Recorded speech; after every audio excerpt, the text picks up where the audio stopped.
85 ভাগ রোগ হচ্ছে আসে পেট থেকে বেশিরভাগ। তাহলে এই 85 ভাগ রোগের চিকিৎসাই রোজা, বুঝেন নাই? 85 ভাগ রোগ হচ্ছে নষ্ট খাবার থেকে হয়, পেট থেকে হয়। এই 85 ভাগ রোগেরই চিকিৎসা হচ্ছে রোজা। রোজাকে আল্লাহ তাআলা এত নিয়ামত দিয়েছেন free of cost.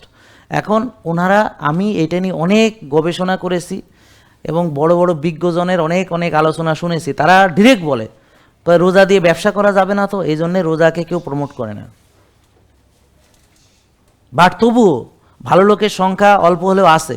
Intermittent fasting নিয়ে এখন বড় বড় গবেষণা বের হচ্ছে। আপনারা জানেন জাপানি বিজ্ঞানী ওসুমি নোবেল প্রাইজ পেয়েছে। মানে সত্যকে আসলে দমায় রাখা কষ্ট।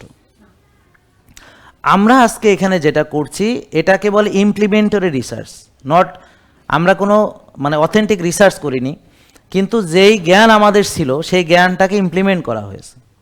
যেমন অটোফেজিকে ইমপ্লিমেন্ট করা হয়েছে, এক্সারসাইজকে ইমপ্লিমেন্ট করা হয়েছে, রোদকে ইমপ্লিমেন্ট করা হয়েছে, গুড ফুডকে মেডিসিনের মতো ইমপ্লিমেন্ট করা হচ্ছে, ভালো ঘুমের সঙ্গে মানসিক প্রশান্তিকে ইমপ্লিমেন্ট করা হচ্ছে। একত্রিতভাবে একটা লোক যদি সবগুলো মানে, দেখা যাচ্ছে সে একটা সুপার পাওয়ার হয়ে গেছে, সে একটা সুপার, শুধু সুস্থ না, সুপার সুস্থ, সুপার হিউম্যান।